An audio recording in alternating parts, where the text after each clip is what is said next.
How's it going, everybody? Lampini here again, and today we are going to be going over Week 8 of the 2025 NFL season. We're almost halfway through the 2025 season already, and for a lot of your teams, things have been going incredibly well. However, for my team, things have not been going well at all. We'll talk about that when we get to the Monday night game.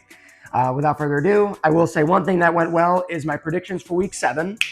I was 10-5 with my predictions, so I did pretty darn well. I was wrong with the Falcons. The 49ers beat them. Obviously, the Cowboys beat the Commanders. My upset with the Vikings beating the Eagles didn't go through, and the Browns slaughtered the Dolphins, and the Bengals with Joe Flacco upset the Steelers. Not too bad though. Everything else went all pretty well. I mean, it was one of my better weeks of predictions, and for the season, I am 67, 40, and 1. So we're still way in the plus column with that. Predictions are going great. So without further ado, let's get things kicked off with Thursday Night Football. So for Thursday night, we have the Minnesota Vikings at the Los Angeles Chargers. Chargers are 4-3. Vikings are 3-3. The Vikings lost a very close game to the Eagles, and the Chargers got smoked by the Colts. I know the final score for the Chargers was 38-24. It actually wasn't even that much closer than that. I mean, like, the Colts really poured it on. At one point, it was 23-3 at the end of the first half. So, I mean, there was some garbage time touchdowns in there. And I don't know if that's because the Chargers aren't very good or if the Colts are just that good. They keep impressing every single week. But as for the Vikings, they barely lost out. They had a lot of opportunities to stop the Eagles and cause an upset win. There was one fourth down play in particular where they went to A.J. Brown for a long pass, and it just didn't work out for them. Carson Wentz threw 2 interceptions. I mean, they need J.J. McCarthy back, but the question is, is J.J. McCarthy going to be the answer? They have a lot of problems with quarterback. So a lot of teams have injured quarterbacks now I think about it, but I'm going with the Chargers on this one. I think that it's at home. It's going to be a good get-right game for them. So I'm going to go with the Chargers. I think they're going to beat the Vikings. It just seems like a lost season for the Vikings because their young quarterback that they're trying to develop is injured, and even when he is playing, he doesn't do very well. So we'll wait and see what happens. Maybe the Vikings could use like a nice, sturdy, veteran quarterback that gets the job done, almost like Kirk Cousins, Anyway, I'm going with the Chargers. Next up, we have the New York Jets at the Cincinnati Bengals. The Bengals are somehow 3-4 despite playing absolutely atrocious football the last couple weeks. And the Jets are 0-7. Justin Fields officially got benched for Tyrod Taylor. Tyrod Taylor still threw 2 interceptions in that game. He didn't exactly do great. They lost out to the Panthers 13-6. Despite how bad the offense played, they still held the Panthers to only 13 points, which tells me that their defense is at least pretty good. If Tyrod Taylor's starting for them, he's like 36, 37. He's a very old quarterback. He's a career backup. But, I mean, sometimes that's what a team needs. They need stability. It's like when the Panthers had Andy Dalton, and Andy Dalton did well. And, there's a couple guys in this league that are very solid backups. You have Andy Dalton. You have Tyrod Taylor. You have Jacoby Brissett. These guys that that if you plug them in, they're gonna do well, right? As for the Bengals, they upset the Steelers in prime time with a legacy game by Joe Flacco. Joe Flacco was 31 of 47, 342 yards, 3 touchdowns, and 108.6 passer rating. Great game by Joe Flacco. Jamar Chase, 16 receptions for 161 yards and a touchdown. He was targeted 23 times. When in doubt, throw the ball to the best receiver in the NFL. It really is that easy sometimes. And then T. Higgins, 6 receptions for 96 yards and a touchdown. I mean, Joe Flacco is not going to be afraid to throw to these guys. And honestly, with Joe Flacco there, I actually think the Bengals might do a little bit better just because Joe Flacco is going to make mistakes, but I also think that he's talented enough that he'll get the ball to his skill position players and he'll let T. Higgins and Jamar Chase work. And they might win a couple games because of that. For this, I was going to say this may be the time the Jets get their first win, but I really don't think it's going to happen. I think the Bengals are going to win, and they're going to improve to 4-4. It's really weird because they've been doing so bad with some of these games, but they've somehow managed to stay afloat. But even still, I'm going with the Bengals. I think they're going to win. Next up, we have the Chicago Bears at the Baltimore Ravens. The Bears are now 4-2. The NFL's power rankings have them ranked at number 10. I don't buy that for a second. I think that they have won against a lot of bad teams. Hell, we were going to beat them if Jayden Daniels didn't fumble on that 3rd and 1. I don't think the Bears are very good. I think what is probably going to happen with them is they're going to go on a losing streak to end the season, or they're going to get bounced in the wild card. I just don't think they're that good. As for the Ravens, this is the most important game of the season for the Ravens. So for those of you who don't know, the Ravens are 1-5. Lamar Jackson is injured. Their whole defense is injured. They've been battling injuries more than the Commanders have been battling injuries. And this season has not gone how they've wanted it to go in the slightest. But my understanding is that Lamar Jackson will be back for this game against the Bears. So Lamar Jackson's back. It's a home game coming off the bye. If they are going to come back and finish strong, now is the time. I see no reason why they can't come back to full strength and finish like 10-7. That still gives them room to lose 2 games. But, you know, like, it's clear because when we saw early in the season, the Ravens were still the Ravens. They were scoring well. They were dominating like, against the Bills. They let the Bills get back in the game, sure, but they looked like the Ravens of old, even if it meant giving up 2-score leads. But you know what I mean? When Lamar gets in there and the team gets healthy, it'll be interesting to see if they can right the ship or if it's too little too late. This is going to be a prime example of when it's going to happen.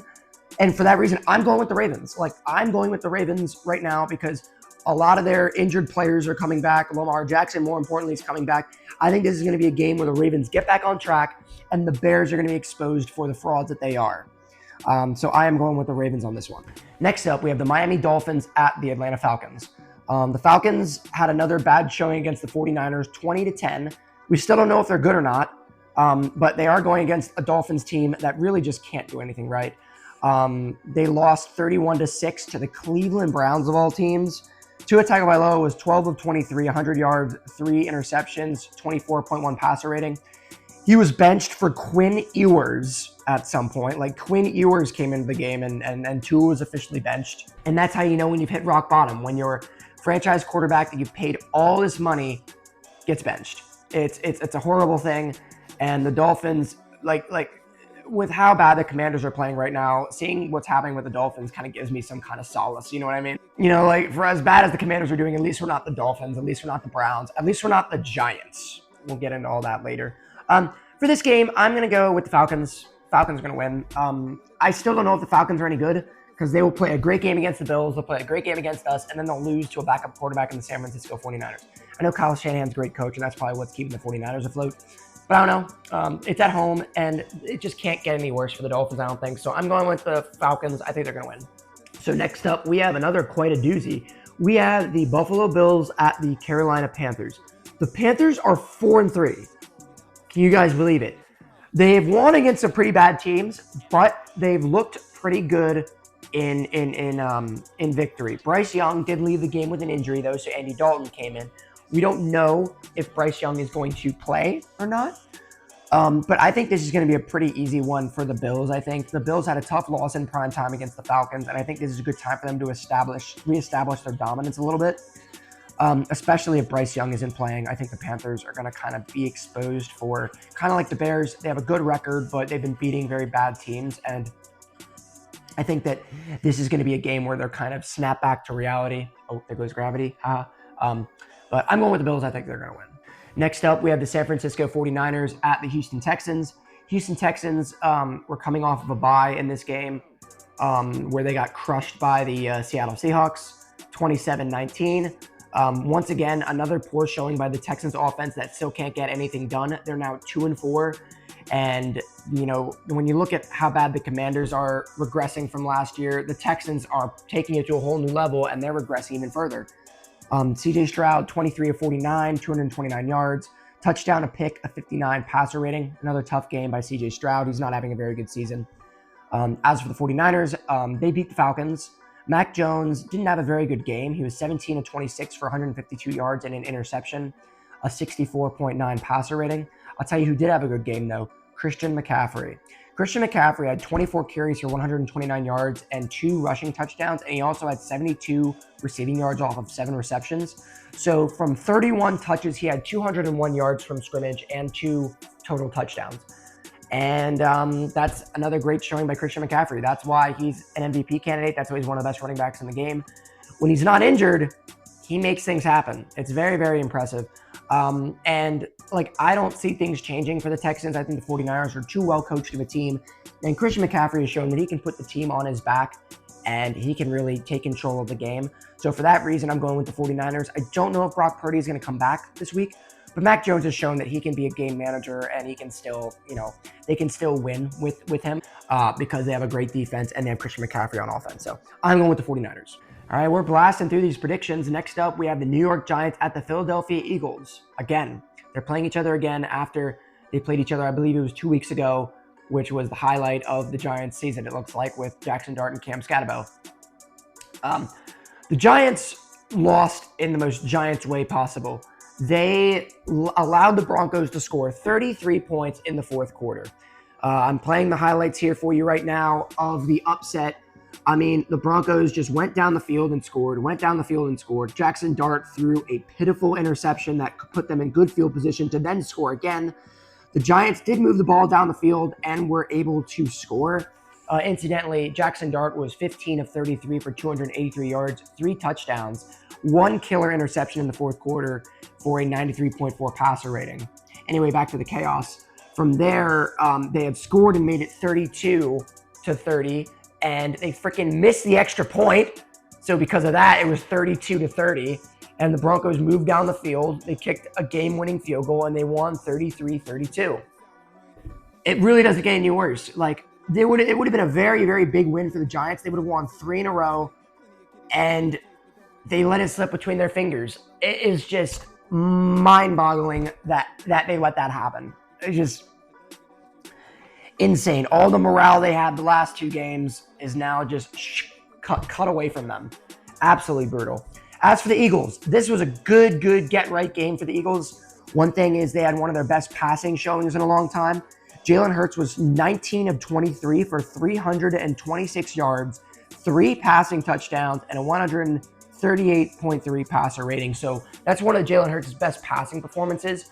Devonta Smith and A.J. Brown would appreciate that. Devonta Smith had 9 receptions for 183 yards and a touchdown, and then A.J. Brown had 4 receptions for 121 yards and 2 scores. So, I mean, now the Eagles are showing, it seems like every year they have their obligatory big passing showing. So it's like the Eagles offense remembered that they have A.J. Brown and Devonta Smith. It's like they have one of the best, wide receiver duos in the NFL. There's another NFC East team that has a better one, which we'll talk about in a little bit later. But, I mean, the Giants did beat the Eagles last time, but it was on the road on a short week. And I don't think the Giants are going to be that lucky this time. I am going to go with the Eagles. I think that they are going to win. I mean, it's just terrible loss for the Giants, really. I'm going with the Eagles. Next up, we have the Cleveland Browns at the New England Patriots. The Patriots are 5-2. They crushed the Tennessee Titans 31-13. Another great game by Drake May, 21 of 23. Only had 2 incomplete passes for 222 yards and 2 touchdowns for 135.9 passer rating. Doesn't get much better than that. I mean, Drake May is playing out of his mind. I think that he's in a perfect system with Mike Vrabel, and we're looking at the next coming of Tom Brady and Bill Belichick. Obviously, I don't think that Drake May is as good as Tom Brady, but he's showing that he can be like a Jared Goff type, where he wins with his team versus like winning because of. He's not on that level of like a Josh Allen, Lamar Jackson, or Patrick Mahomes just yet. But Jared Goff is not that far off from all those other people, and I think that's what Drake May can be, a guy that throws 37 touchdowns and less than 10 picks and stuff like that. Those are MVP numbers, though. Who knows? Who knows what Drake May can do with Mike Vrabel and that team? Patriots are looking like the well-oiled machine that they have been for the last 20 years, and I'd be very afraid if you were any other team. As for the Browns, they had a nice moral victory here. Quinshawn Judkins had 25 carries for 84 yards and 3 rushing touchdowns. They also had a pick 6 off of Tua that I already explained. So, I mean, it's nice when a bad team kind of has a big win like this, but it's not going to happen against the Patriots. The Patriots are going to crush them. It's at home. They're going to improve to 6-2. In terms of the power rankings, they're definitely a top 10 team, maybe even top 5. I'm going with the Patriots. Next up, we have the Tampa Bay Buccaneers at the New Orleans Saints. Both teams are coming off of losses. The Saints got crushed by the Bears 26-14. Not much we can really say about the Saints. Every single game I feel like is the same. They get crushed. They don't play well. I mean, this is the result of them being in cap hell and Derek Carr and all those old players and all that stuff and trying to go all in and being 9-8 and being mediocre after Drew Brees. I mean, it's all the same stuff. I mean, they got crushed. As for the Buccaneers, they really were put through the ringer against the Lions. They had a bad game. No matter how good you are, you may be privy to a bad game here and there. Mike Evans got injured on a brutal long pass where he hit the turf and he was motionless. They said that based on the MRI, he broke his collarbone and he's going to be out for most of the season. So that goes his 1,000-yard streak. It officially ends this year. I was going to say his career might be over because he's like 32. But I don't know. With these big body receivers, I think they can come back and kind of maybe right the ship. And Mike Evans is a Hall of Famer, so I think that he may do that. Just give him plenty of time to heal and recover and stuff like that. But yeah, it was a brutal game for the Buccaneers. They had back-to-back turnovers in the first half. The first one was a bad interception, it was a fumble. And then Baker Mayfield threw another pass, and he was just robbed by a Bengals receiver. They caught it at the same time. It was initially ruled tie goes to the receiver. And then after further review, Cade Otton, the tight end who was trying to catch the ball, barely had it. It was 90% in the Lions' grasp, and the refs ruled against it. So then the Lions got the ball in their territory, and I can't remember what happened after that. I think they may have scored. It was a bad game for the Buccaneers. It was a brutal game. They went against a very good team, and the Lions just came out swinging, bit their kneecaps, and crushed them. And that's what I said was going to happen. I said that the Lions were going to really turn it on and show everyone that they're still one of the best teams in the league, and they've done that numerous times. But this is going to be a good get-right game for the Buccaneers. I know it's a divisional round matchup at home, home being New Orleans, but I think the Buccaneers are going to win. I think they're going to be really upset for how they lost. Baker Mayfield's not going to stand for it, and I think that they're going to win. I think the Buccaneers are going to win, and they're going to get back in the win column. They're going to improve to 6-2, one of the best teams in the league right now. Next up, we have the Tennessee Titans at the Indianapolis Colts. I would say the biggest surprise this year is the Indianapolis Colts. Who would have thought that Daniel Jones was the missing piece for them? They needed a nice, strong, consistent quarterback to manage the game and let Jonathan Taylor do the rest. He had 16 carries for 94 yards and 3 touchdowns. I think he is the easy front runner for Offensive Player of the Year right now. He already has 10 rushing touchdowns, and we're not even halfway through the season. So he's playing out of his mind. Daniel Jones, 23 of 34, 288 yards, 2 touchdowns, a 113.4 passer rating. He's playing lethal, efficient football. The commentator in the Colts-Chargers game said it best. The Colts can do no wrong. I think they are the overall best team in the league right now with how they've been playing. They've been tested. The Chargers are no slouch, and they crushed them. It's a divisional round matchup at home, yes, but the Titans aren't going to call it the upset, and I think the Colts are going to win. The only thing I think that I can see stopping the Colts is losing to the Bills or the Chiefs in the playoffs, losing to a more experienced playoff team when they get into the playoffs. But I mean, the Colts have been the biggest surprise this entire time. They have the highest point differential. I think they're the only team now that only has 1 loss on their record now that Tampa lost. It's absolutely crazy. It is absolutely crazy. So I am going with the Colts on this one. I think they're going to win. They're going to crush the Titans. Titans may have gone 0-17 if they didn't win that one miracle game. At least they got the one win, right? But yeah, I'm going with the Colts. Moving along with the 4 o'clock games, we have the Dallas Cowboys at the Denver Broncos. I already talked about the Broncos upset with the Giants. They were not doing well at all. And, Bo Nix was having a mediocre game, I would say. He didn't throw any interceptions, but the Giants just got ahead of them. But what a comeback for Bo Nix and for the team. Bo Nix threw 2 touchdowns, rushed for 2 touchdowns. He was 27 of 50 for 279 yards, 2 touchdowns, and an 83.7 passer rating. Still not a great game by Bo. I feel like he still has some learning curve, but he, gets the job done. And that upset was ridiculous. As for the Cowboys, they crushed my Washington Commanders 44-22. I knew the Cowboys had the number 1 offense in the league, but seeing what I saw against the Commanders, a lot of those plays, I know our defense hasn't done well, but the Cowboys do some of that stuff on 31 of the other teams. So we drove the ball down the field at the end of the first half and cut the deficit down to 5. It was 15-20. I'm like, okay, we're down 5. We get the ball in the second half. We're moving the ball and we're scoring. So if we get the ball, move the ball down the field and score a touchdown, we're in the lead, right? But Dak Prescott throws an incredible, just drops it in the bucket to George Pickens. Tom Brady called it a 40-yard handoff, and that's what it was. Marshawn Lattimore couldn't have covered it any better. You can't guard a perfect throw. And when I saw that, I'm like, we're not going to win. The Cowboys just out-talented us. on offense. Like the one touchdown to CeeDee Lamb was kind of embarrassing because that was just blown coverage. But some of those some of those catches by George Pickens, he's probably the best in the league to do that with like these contested catches. He's incredible. You know, it leaves me speechless, honestly. Dak Prescott was 21 of 30, 264 yards, 3 touchdowns, and 130.4 passer rating. CeeDee Lamb, 5 receptions, 110 yards, and a touchdown. And then George Pickens, 4 receptions for 82 yards. I think Dak Prescott is in the MVP conversation. You have Dak Prescott. You have Matt Stafford, who incidentally threw 5 touchdowns in the Sunday morning game. You have those two.